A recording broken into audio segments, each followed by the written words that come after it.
सेब की खेती में मिट्टी की जांच क्यों जरूरी है? जानिए कैसे बढ़ेगी आपकी फसल अगर आप सेब की खेती करते हैं या करने का सोच रहे हैं। तो ये जानकारी आपके लिए बहुत जरूरी है।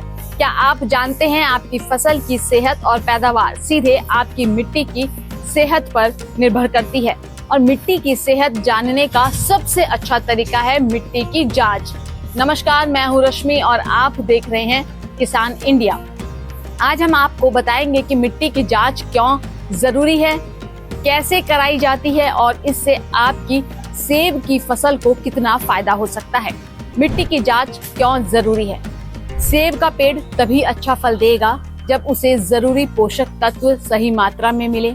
मिट्टी की जांच करने से हमें ये पता चलता है कि मिट्टी में क्या क्या पोषक तत्व मौजूद है, जैसे नाइट्रोजन, फास्फोरस, पोटेशियम, कैल्शियम और मैग्नीशियम। साथ ही यह भी पता चलता है कि आपकी मिट्टी का पीएच लेवल क्या है। सेब के पेड़ के लिए सबसे अच्छा पीएच लेवल होता है 6 से 7 के बीच।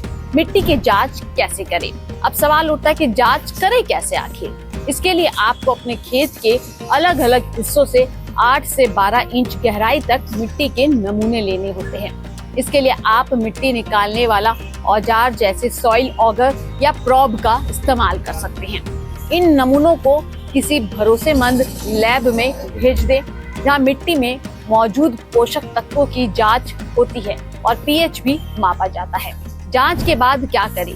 जब लैब से रिपोर्ट आ जाए तो आपको पता चल जाएगा कि कौन से पोषक तत्व कम है। अगर मिट्टी में नाइट्रोजन या पोटेशियम की कमी है तो आप वो खाद डाल सकते हैं।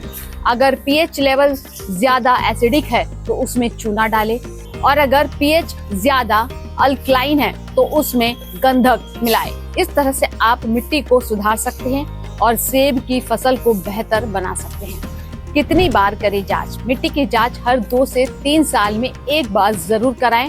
अगर आप उर्वरक या खाद बदलते हैं तो अगली बार की जांच और भी जरूरी हो जाती है। इससे आपको यह भी पता चलता रहेगा कि आपकी मिट्टी में समय के साथ क्या बदलाव आ रहे हैं। तो किसान साथियों, अगर आप चाहते हैं कि आपकी सेब की खेती में अच्छी पैदावार हो तो मिट्टी की जांच को कभी ना भूलें। यह एक छोटा सा कदम है, लेकिन इससे आपकी मेहनत और लागत दोनों का पूरा फायदा मिलेगा। आपको अगर ये वीडियो अच्छा लगा हो तो इसे शेयर जरूर कीजिएगा और हमारे चैनल को सब्सक्राइब जरूर कर लें। नमस्कार। सर का पसीना जब माथे को आता है वो किसान है जो अपने दम पर फसल को उगाता है। आन है, बान है, शान है, किसान है। किसान इंडिया, चलेगा हल, बढ़ेगा बल।